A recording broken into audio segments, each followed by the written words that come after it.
La nature est belle aujourd'hui. La nature est très belle aujourd'hui.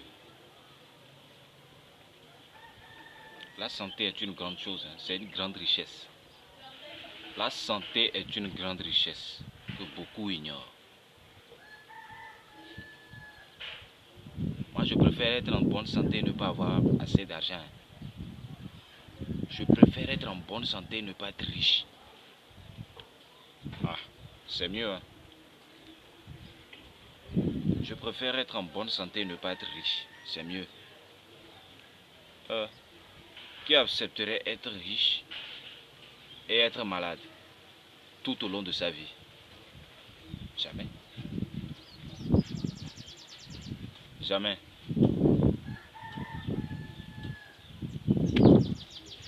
Jamais. Donc c'est ça. La santé est une grande richesse que Dieu nous a accordée. La santé est une grande richesse que Dieu nous a donnée. Mais nous passons tout notre temps à nous plaindre parce qu'on n'a pas d'argent, parce qu'on est pauvre, on est misérable, sans savoir quelle est la valeur de la santé. Vous voyez? Nous sommes tous ignorants. Nous vivons parce qu'il faut vivre. Beaucoup de nos jours sont à la recherche de l'argent. Ils sont tellement amoureux de l'argent qu'ils sont même prêts à tout sacrifier. D'autres sont prêts à tuer. D'autres sont prêts à saboter. D'autres sont prêts à pratiquer la sorcellerie. D'autres sont même prêts à vendre leur âme pour avoir la gloire sur cette terre. Or, tout ce qui se trouve sur cette terre, que ce soit des biens matériaux, viennent du monde. Cela ne vient pas de Dieu. Donc, lorsque nous faisons du monde notre ami, nous devenons l'ennemi de Dieu. Sans le savoir, nous devenons l'ennemi de Dieu. Laissez votre arrogance de côté. Il y a des gens, lorsque tu leur parles de prière ou de Jésus, quelque chose comme ça, ils se gonflent. Ils se disent que ceux qui reçoivent Jésus, ou ceux qui prient, ou ceux qui vont à l'école, sont des personnes sans espoir. Sont des personnes faibles. Hein? On dit que ceux qui reçoivent Jésus sont des faibles. Mais j'aimerais savoir, ceux qui reçoivent Jésus sont des faibles. Et toi alors qui n'as pas reçu Jésus, tu penses que tu es fort. C'est ton arrogance là qui te gonfle comme ça. C'est tes biens matériaux, c'est ta voiture, c'est ta maison. N'oublie pas que ces biens existaient bel et bien avant que tu ne viennes dans ce monde. À quoi ça sert d'avoir tous les biens de ce monde? Ça ne sert à rien là. Mille et mille oglo de mien, non, tout ça là c'est quoi? Ce n'est que vanité. Il y a des faux pasteurs, des faux prophètes, hein, de faux évangélistes. Et finalement, on va devenir quoi? La confiance, elle est morte. Le respect, il est mort. On va faire comment maintenant? Qu'allons-nous faire de cette vie?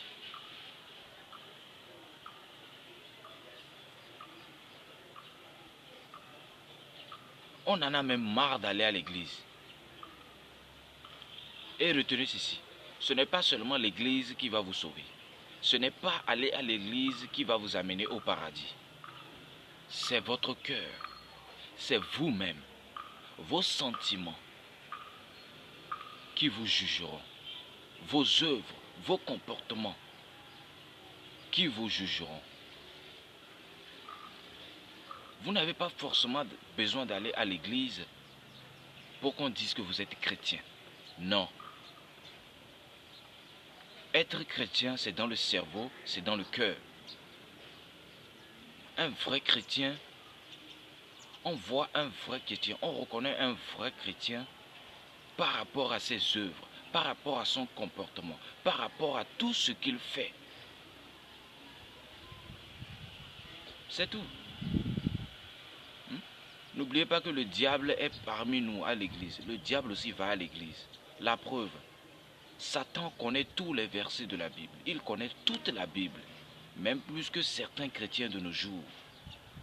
Mais nous sommes là, nous courons, nous disons que ceux-là qui ne vont pas à l'église sont des enfants de diable, sont des enfants abandonnés par Dieu, sont des personnes sans espoir. Qui vous dit cela? Qui vous dit cela? Vous-même, vous vous torturez, vous vous trompez, vous vous tuez. Et vous pensez être des chrétiens. L'église même est devenue un lieu de défilé de mode. Tout le monde veut se faire remarquer. Tout le monde veut qu'on dise que c'est lui. En s'habillant bien, sexy, des pagnes bien serrés. Dieu n'a pas besoin de ça. Dieu n'a pas besoin de ça. Je vous le dis. Dieu n'a pas besoin de ça. Tout ce que Dieu veut, c'est votre cœur. Tout ce que Jésus-Christ veut, c'est qu'on soit sauvé. C'est la seule chose qu'il veut, qu'on soit sauvé. Pour cela, venez à lui. Recevez-le dans votre vie. Répentez-vous. Lui ne veut qu'on soit sauvé. C'est la seule chose que Jésus-Christ veut, qu'on soit sauvé, qu'on fasse partie du paradis avec lui. C'est tout ce qu'il veut. Il n'a pas besoin de vos biens, de vos costumes, de vos sacs, de vos appareils Android. Tout ça là c'est quoi? Tout ça là n'est que vanité. C'est du n'importe quoi. Tout ça là passera. Vous partirez, mais ces biens resteront. Voilà. Parce que ces biens existaient bel et bien avant que vous ne veniez dans ce monde. Contentez-vous d'accomplir votre mission. C'est-à-dire ce pourquoi Dieu vous a envoyé sur cette terre. Contentez-vous de ça. Faites de telle sorte que la volonté de Dieu, la parole de Dieu s'accomplisse dans votre vie. C'est la chose la plus importante. Ça sert à quoi de tuer ton prochain? Tu tues ton prochain pour de l'argent. Mais tu oublies qu'un jour viendra, toi aussi tu partiras. Que diras-tu à Dieu après ta mort? Tout est bien fait. Seront zéro. Tout ce que tu as fait de bien sera zéro. En vérité, lorsque Jésus viendra, il ne tiendra pas compte. Ou bien lorsqu'après ta mort, il ne tiendra pas compte de tout ce que tu as fait du bien. De tout cela que tu as aidé lorsqu'ils étaient dans des moments difficiles, lorsqu'ils étaient désespérés. Bref, tout ce que tu as fait de bien, Jésus ne prendra pas ça en compte. C'est toi-même, l'amour que tu as donné aux autres. Ta conscience, l'amour que tu as donné à Dieu, la place que tu as donnée à Jésus-Christ dans ton cœur, c'est la chose la plus importante. C'est ce que Jésus veut de nous. Et c'est ce qui nous permet d'ailleurs d'être sauvés. Voilà. À qui la faute? À qui la faute? Même une mauvaise pensée, c'est un péché. Je suis assis, immobile, sans action. Mais rien qu'une mauvaise pensée me repousse, m'éloigne de Dieu. Changeons de mentalité. Changeons de mentalité. Laissez votre arrogance de côté. Soyez humiliants. Soyez humiliants. Je parle de ceux-là qui sont toujours arrogants et ne veulent pas se faire humilier. Acceptez l'humilité. Acceptez qu'on vous insulte. Acceptez qu'on vous traite de n'importe quoi. L'essentiel, c'est de vous battre pour que ce pourquoi vous avez été envoyé sur cette terre, que votre mission soit accomplie avant que vous ne partiez.